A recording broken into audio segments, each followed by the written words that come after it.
पुढल्या बातमीकडे सैलानी बाबांच्या 10 दिवसीय यात्रेला सुरुवात झाली आहे। लाखो नारळांची होळी करून सैलानी यात्रेला सुरुवात झाली आहे। हजारो मनोरुग्णांसह लाखो भाविक या सैलानी यात्रेमध्ये पोहोचलेले आहेत। सैलानी उत्सव हिंदू मुस्लिम एकतेचं प्रतीक देखील म्हटलं जातं।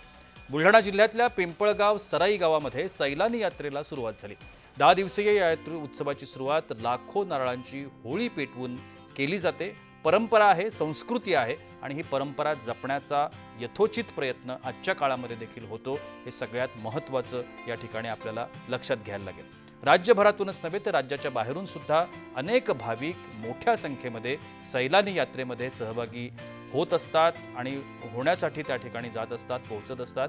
यंदा सैलानी यात्रेचं 118वं वर्ष आहे। किती जुनी यात्रा आहे आणि किती जुनी परंपरा आपण जोपासतोय हे आपल्याला लक्षात येईल। सैलानी बाबांच्या या उत्सवादरम्यान असंख्य मनोरुग्ण त्या ठिकाणी येत असतात। एक प्रकारची त्या ठिकाणी अशी भावना आहे की या ठिकाणी आल्यानंतर देवाचा आशीर्वाद मिळतो आणि हा जो काही आजार आहे हा आजार बरा होतो असं देखील म्हटलं जातं। आम्ही भरपूर वर्षापासून इथे येतो। बाबा सर्व काही व्यवस्थित करतात, सर्वाला शांत ठेवतो, चांगलं ठेवतो। त्यामुळे आम्ही श्रद्धानुसार इथे येतो आणि लाखो पब्लिक इथे येतो त्या श्रद्धानुसार। हिंदू मुस्लिम एकतेचं प्रतीक आहे म्हणते। हिंदू मुस्लिम एकच आहे ना भाऊ, अलग अलग कोणी म्हटलं? अलग अलग काही नाही आहे, सर्व एक आहे। सर्व मिळून एक राहा, व्यवस्थित राहा। सर्वांनी हे जाते सांगत आहे, व्यवस्थित रहा, सर्व मिळून एक रहा, सर्व भाई आहे आपले।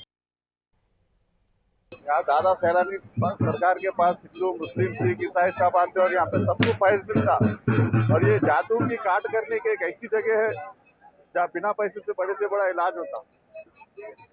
और होली ऐसी मनाई जाती है जो पूरे भारत में नहीं मनाई जाती। हिंदू मुस्लिम सब मिला के यहाँ पे होली मनाते हैं।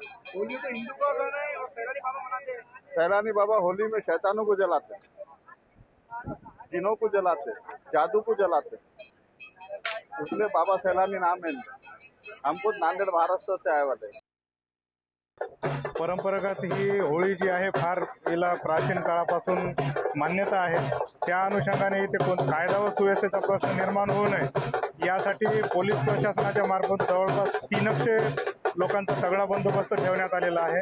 सोबतच इथे काही अप्रिय घटना घडू नये म्हणून ग्रामपंचायत प्रशासन आणि ट्रस्ट यांचे मार्फत फायर ब्रिगेडच्या गाड्या, कॅमेरे, मोठ्या 100च्या जवळपास कॅमेरे लावण्यात आलेले आहे। यात्रेत कोणताही अनुचित प्रकार घडणार नाही याची पूर्णपणे प्रशासनाने इथे दखल घेतलेली आहे।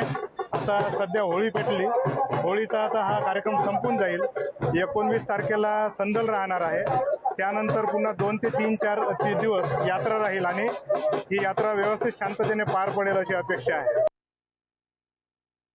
हिंदू मुस्लिम एकतेचं प्रतीक मानल्या जाणाऱ्या बुलढाणा जिल्ह्यातील सैलानी येथील 118वा सैलानी बाबाचा उरूस आज पार पडतो आणि आपण या बाजूला पाहू शकतो महाराष्ट्रभरातूनच नव्हे तर राज्याच्या बाहेरून देखील हजारोंच्या संख्येनं सैलानी बाबाचे सैलानी जे आहे आज या पिंपळगाव सराई गावात दाखल झालेले आहे। आणि या ठिकाणी सैलानी बाबाची एक मोठं होळी जी आहे ती होळी साजरी केली जात असते, ज्यामध्ये मोठ्या संख्येनं नारळ जे आहेत ते जाळले जात असतात। अशी मान्यता आहे की ज्या लोकांना काही व्याधी आहेत त्या व्याधी या होळीमध्ये आपल्या अंगावरून नारळ, लिंबू आणि एक काळ्या कापडाची बाहुली जे उतरून टाकल्यानंतर या होळीमध्ये दहन केल्यानंतर ह्या व्याधी दूर होत असतात अशी मान्यता जी आहे गेल्या अनेक वर्षापासून या सैलानी यात्रेबाबत केली जात आहे। आपण या दृश्यांमध्ये पाहू शकतो कशा पद्धतीने या ठिकाणी संपूर्ण भाविक असतील, व्याधीग्रस्त असतील आणि त्यांचे नातेवाईक असतील या ठिकाणी दाखल झालेले आहे। खऱ्या अर्थानं ह्या संपूर्ण सैलानीच्या परिसरामध्ये